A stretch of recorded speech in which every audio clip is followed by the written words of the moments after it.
All right, welcome guys. Today we are going to take a look at Tamiya's, or so to speak, Crusader Mk.III. Um, Now this is a 2017 kit from Tamiya, as they tell us, but it's actually not from 2017. It's a reboxing, and they're not completely shy about it, of a Italeri kit that goes all the way back to the 70s, about 1976. So Italeri and a couple others, forget them off the top of my head, but they've made countless versions of this, upgrades of this, spin-offs, everything. If you look on ScaleMates, it's got a very, very long history. I'd personally, if you do look on ScaleMates, love to see, and I'm sure it's what they did with the 48th scale versions. I don't know. I'm just assuming that maybe they got them from Italeri to kind of expand their 48th offerings, but story for another day. I'd love to see Tamiya kind of revive the two different AA versions of this kit that Italeri did make. They made the single AA gun and the double. They offer the double in 48th. I don't build, I guess not yet, 48th scale, so I'd love to see them do it in 1/35th scale. I just think it would, it's a cool tank. I like it. I wouldn't be building it if I didn't, and I'd love, different versions of it. So what is it going to be like building a kit that's not really Tamiya? It comes in, or Tamiya, whatever. It comes in a Tamiya box. Now, I've built two different kits, one actually being 48 scale, that were, Italeri originally. Tamiya re-released them. It was the German supply truck. That was the 48 scale one. And then it's not the Puma, it's the, German heavy car, SDKFZ 234-1. Looks like a Puma just without, the larger turret on it. It's got the smaller, I think 20 mil on it. Those, like, if you look at this kit like it's from 2017 and you compare it to other Tamiya kits from 2017, a couple years back, a couple years forward, it's not that era of Tamiya. So if you look at it compared to those kits, you will probably be disappointed. A lot of kits from 2017, I think the Valentine, which is probably the best kit I've ever made, I think it's from 2017, if not, 1 or 2 years away. So compared to that, no, this comes with, different, we'll say different tracks. So we don't, no spoilers, but it's not that kit. Now, if you compare it to something Tamiya made in the 70s, this is far better. It's more detailed. It's got more parts. It's just a little bit more. So somewhere in between, let's call it the 90s. That's where these kind of Italeri reworks should sit, in my eyes at least.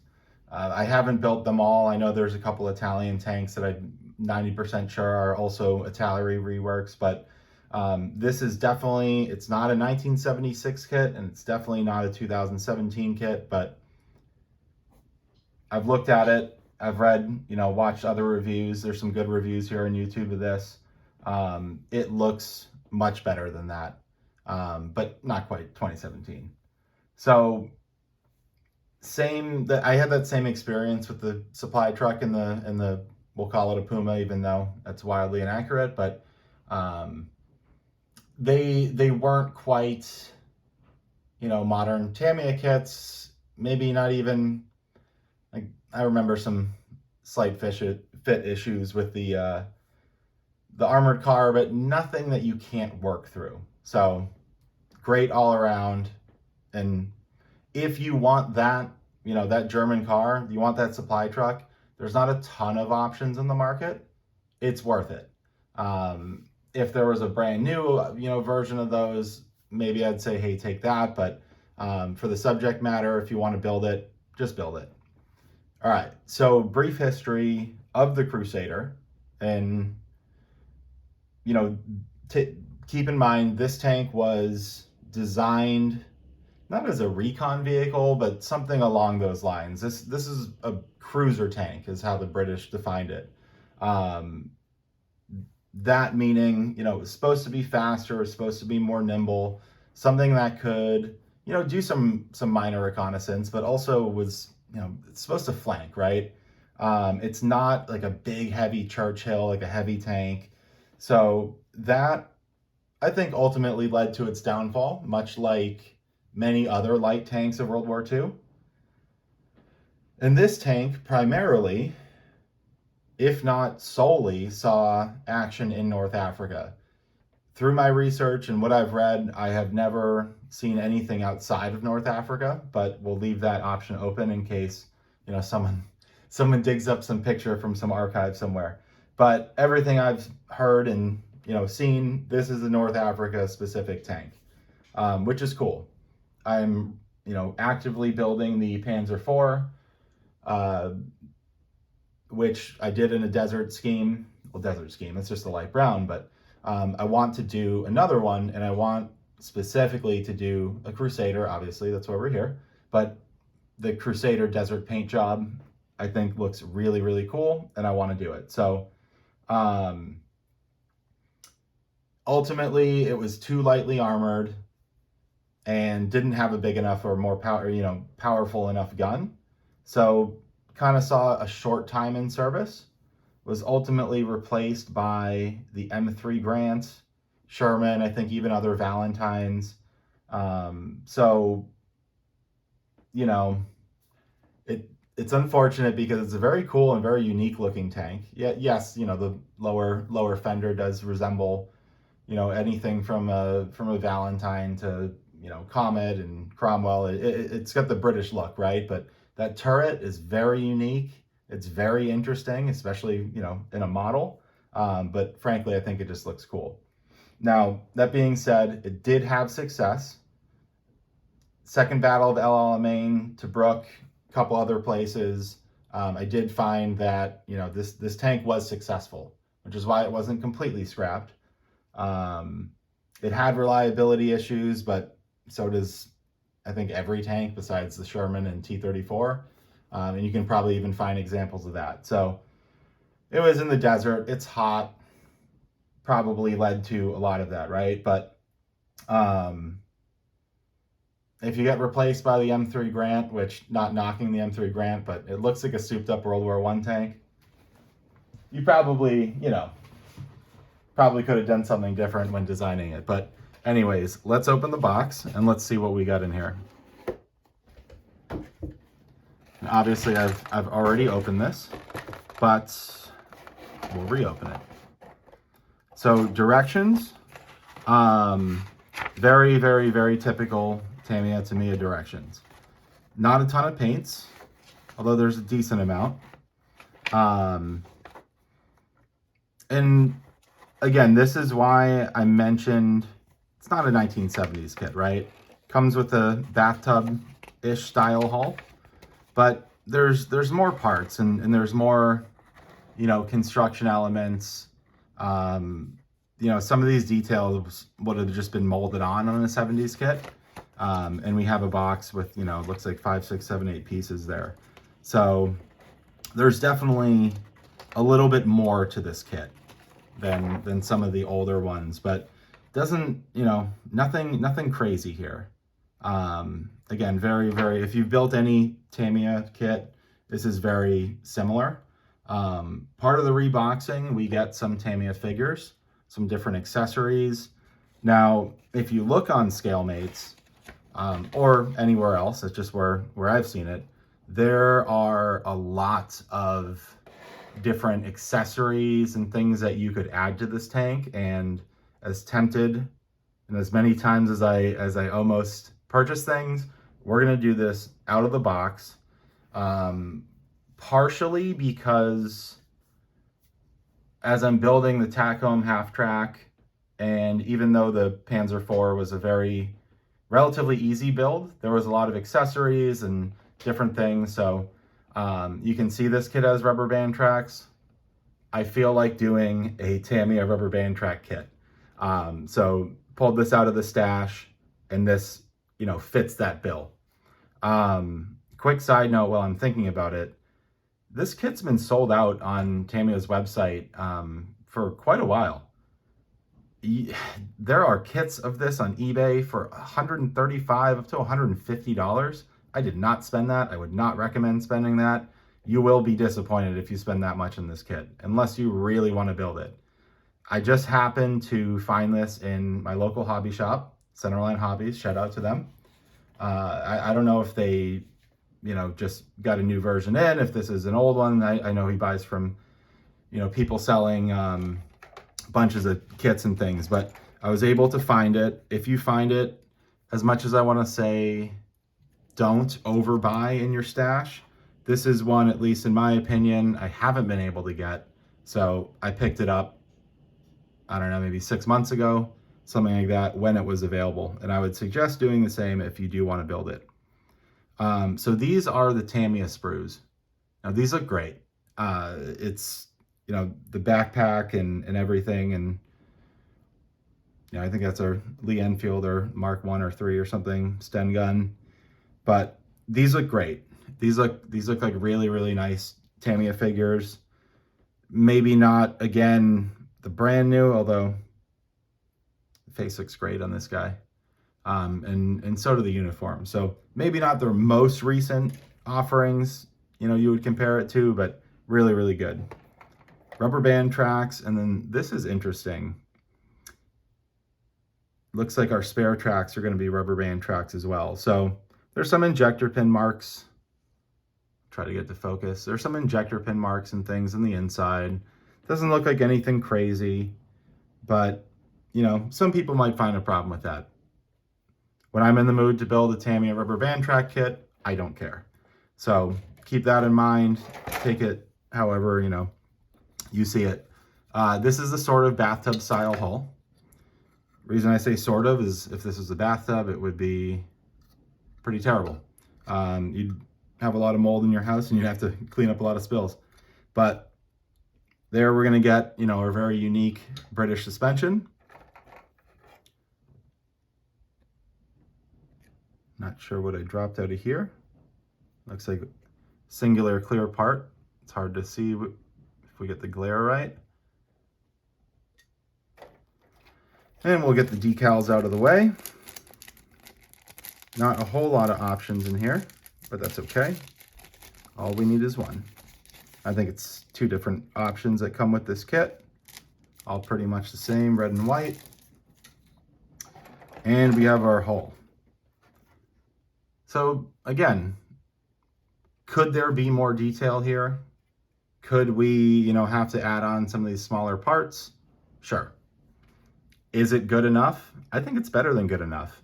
We have a lot of these little bolts and rivets, and there's a lot of nice detail that we'll be able to, accentuate with washes and weathering and all that stuff, and especially around the turret. I think the turret looks awesome.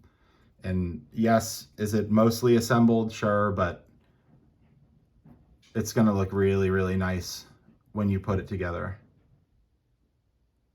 So again, exactly what I'm in the mood for is this is 3 sprues with detail. So probably something you might be able to build up in a weekend.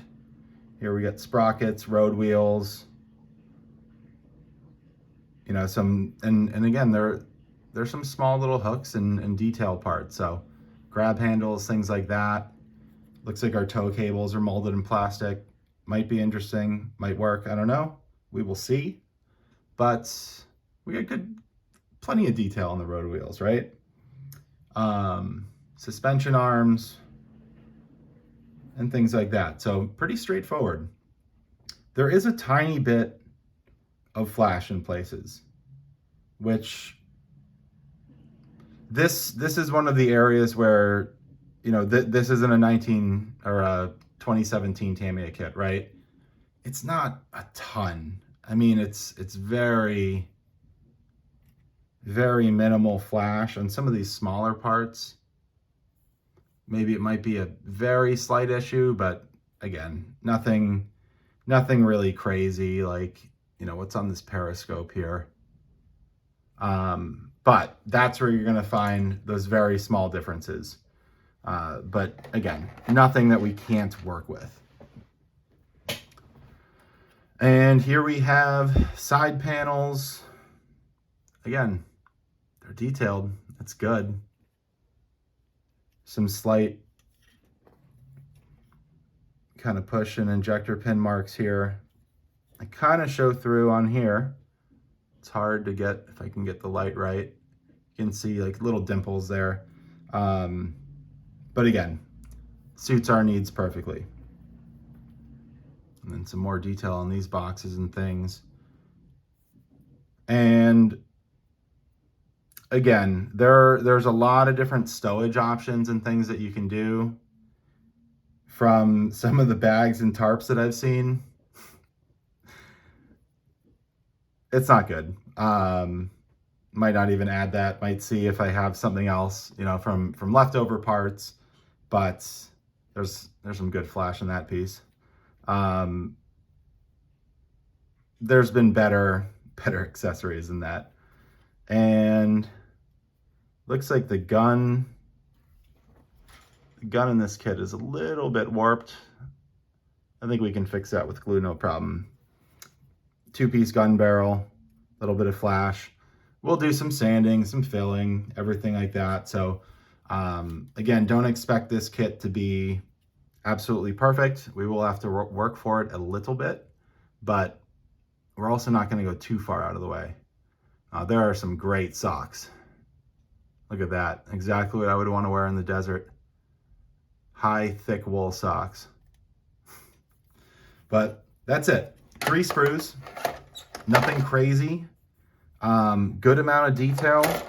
Little bit of work to do in some parts. I think the strengths of this kit from first glance are these figures, number one. These Tamiya figures, the added parts and accessories. These look really, really nice. These are definitely above something you might even get from like the 90s, right? We said this kit was in between 70s and 2017.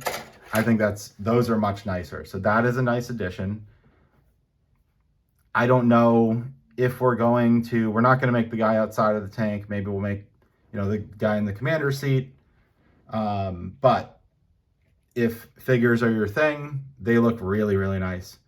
Other strengths, these bolts, some of the detail for what this kit is, being a 3 sprue kit, the detail looks really, really nice.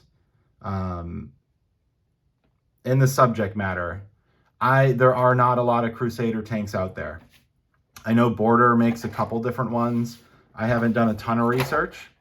Again, found it at my local hobby shop, so I wasn't online looking at a million different types of Crusaders, but I didn't find a million different types of Crusaders either. So we got to take what we get with this kit, but I think the weaknesses are pretty clear. Now, the rubber band tracks to me aren't a weakness because of this side panel. You're not going to see a lot of track anyways, so maybe it's good enough. Maybe in places like this, the rubber band tracks might show as a weakness, but you don't have to worry about sag or anything like that, which is obviously tough to get with them anyways, but it is what it is. The 2 biggest weaknesses I see here are, and again, flash isn't like a huge thing. It's not something that we can't clean up. But when you combine it with, looks like a little bit of a warped 1-piece gun barrel, we'll see what we can do with it. You know, worst case scenario, I do know, again, there are aftermarket parts. There's aftermarket gun barrels and things like that. I just don't want to go down that route. I want to do more out of the box builds than I do aftermarket part builds.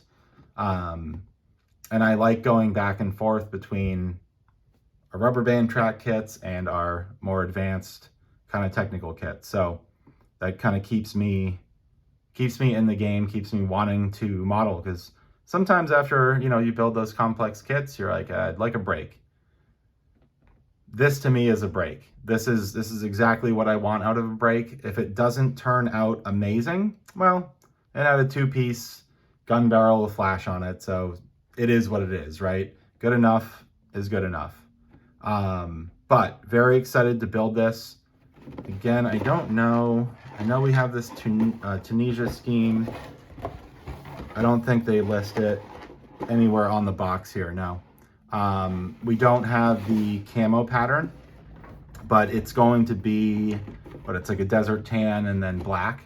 I've also seen blue, which might be very cool as well. Might be a little bright, I don't know. But that is what we're planning to do with this kit, is a simple, easy build. I would love to show, I think I went a little over the top with some of the desert weathering in the Panzer IV. It's officially the second desert tank I'd ever made. I made the Lux from Tamiya, you know, I don't know, years ago. That is a true 70s kit, right? It feels like it has 4 pieces. And it was before I really had any, all I had was the Tamiya weathering palette. The, you know, it comes with 3 different things, right? One of them sand, and I just wet that and kind of painted it all over, and it looks pretty terrible, but great kit nonetheless for what it is. I went pretty heavy with the Panzer IV with just pigments and washes and this and that. So I might, you know, I might keep this, and what I shouldn't say it might. I really want to keep this a simple weathering job and let the paint job really show. We might do some minor chipping to the paint job, probably will, to try to show, you know, maybe some of the camouflage is chipped off, but I'd like that to show more than weathering, and probably not use pigments on this kit.